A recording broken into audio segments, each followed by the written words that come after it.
Okay, silipin natin yung brake shoe. Brake shoe nya.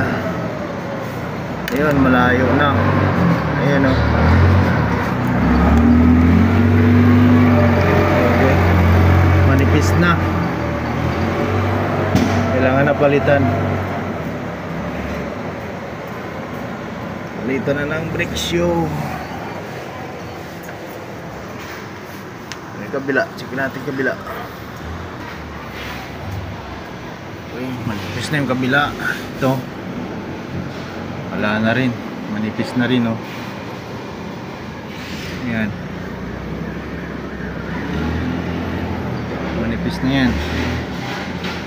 Kaya umiilaw yung kasi ibig sabihin hindi sinabi ng driver na nakailang apak siya bago umilaw yun. Dapat isang apak lang, hindi yun